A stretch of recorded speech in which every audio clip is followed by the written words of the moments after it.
Good afternoon, good morning, and good evening. My name is Dr. Dagada, the primary lecturer of English Teaching for Communication and module code ENC1501. And my email address, it appears there, is dagada@unisa.ac.za. So you can use it to communicate with me, and I will respond as quickly as I can. So in this unit, which is unit 2, I'm going to address 3 things. That is written responses to reading text, the keywords, and reproducing recorded text as drama. So let's start with the written responses to reading texts. When we study and analyze reading text, we should be able to come up with responses in the form of dialogue that is written or verbal. And this means that different viewpoints may be discussed. A written dialogue refers to our words put in writing so that they are recorded for future references and for many to be exposed to our thoughts and reactions. Remember that you are still, as a scholar, maybe one day you will be able to write a piece of article where it will be recorded. Then you will have to use the formal language that you learned in unit number 1. Then a verbal dialogue is usually more casual, as it can record an immediate response to a text. It is often unplanned and reflects a spontaneous reaction to a text. In other words, under these written responses, you have to look at the dialogue and the verbal dialogue. So you will find that now when you are presenting your lesson, all those learners will be very much interested when you choose either maybe verbal dialogue or you either choose the written dialogue. The keywords that convey the attitudes, these keywords are as follows. It's literal as opposed to a figurative meaning. In other words, we've got 2 of them, the literal, and the second one is the figurative meaning. Literal meaning is the physical, concrete, direct meaning of a word. And in other words, this is the denotation of words, and the figurative meaning is often far deeper, as it can have many more meanings than the literal meaning. The literal meaning, it is often referred to as the connotation of words, e.g., the sky is blue. Right. Now, when you suppose maybe in the assessment, there is a question which address these 2 keywords. Normally, we want you to give an example. What do we mean when you say that this is a literal meaning? And what do you mean when you say this one is figurative meaning? And when it comes to figurative meaning, you must also give us what does it mean when you say the sky is blue. Right, reproducing recorded text as drama. Students, you must remember this. I will overemphasize this one. I won't be tired to emphasize this. You are teachers, and you will be teaching the foundation phase. Some of you are going to teach in the deep rural area where I come from. Some of you will be teaching in the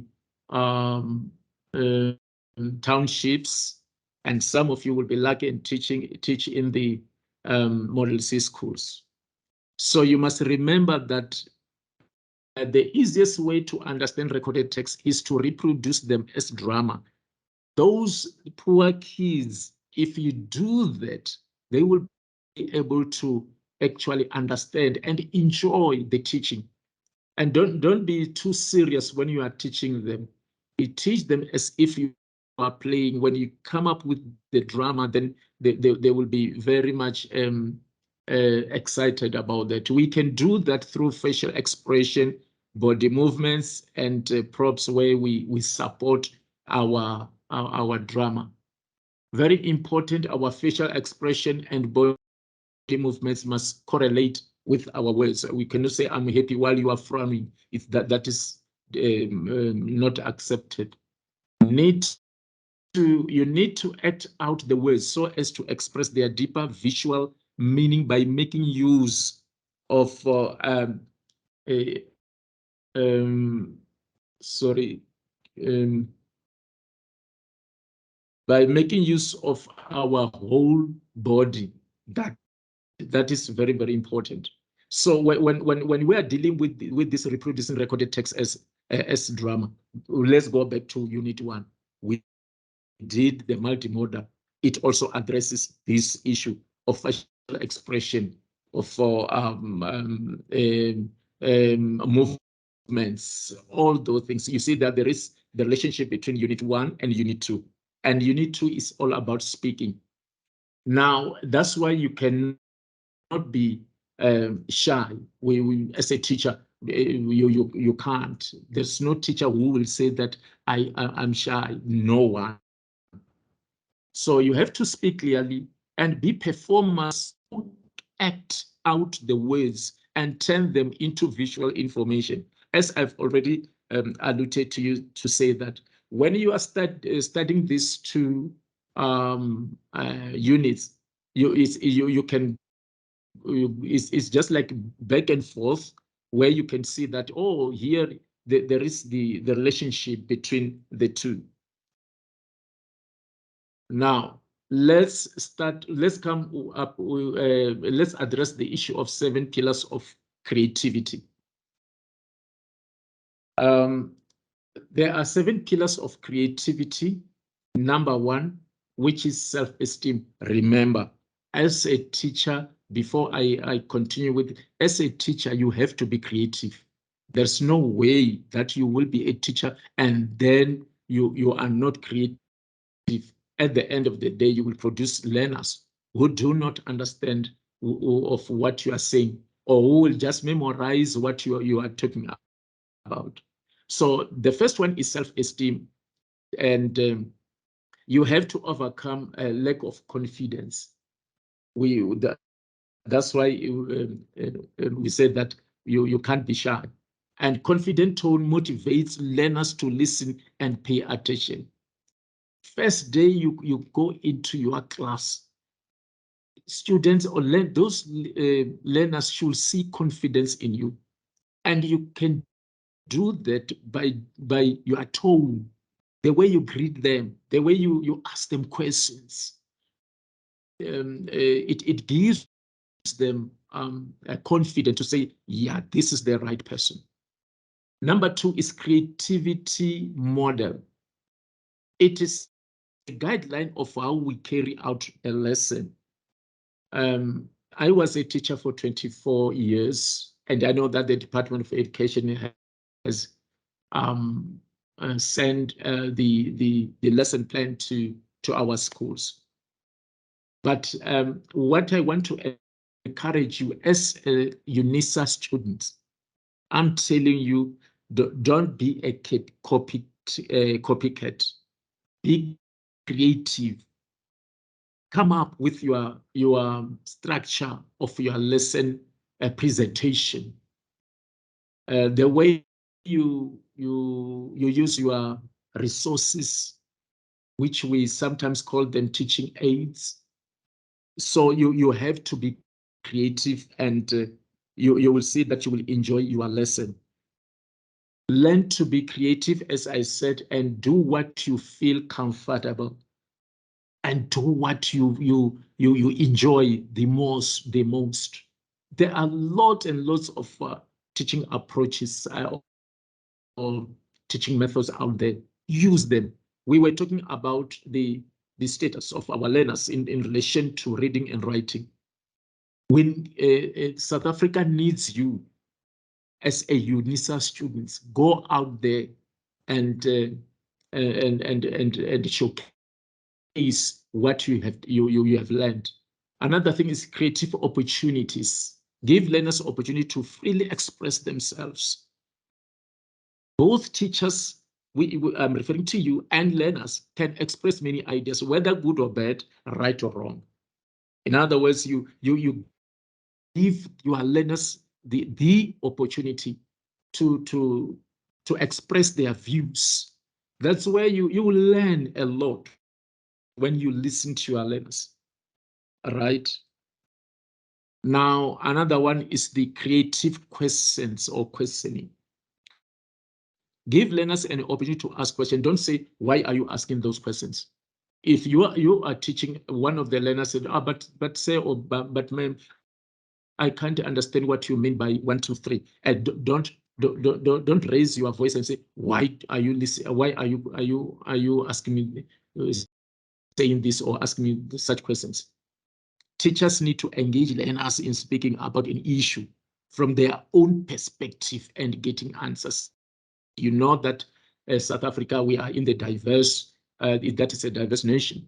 So in class, sometimes if ever you are teaching here in Gauteng, you will find that now there are Sotho, Zulus, Shangaan, Vendas, Pedis, Indians, and all those things. You have to cater for all of them in your lesson presentation.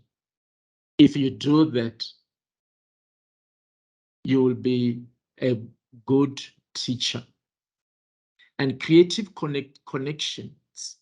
We need to make connection between ideas, use our spoken words to ask questions, get answers, discuss issues, and see how one idea links up with another.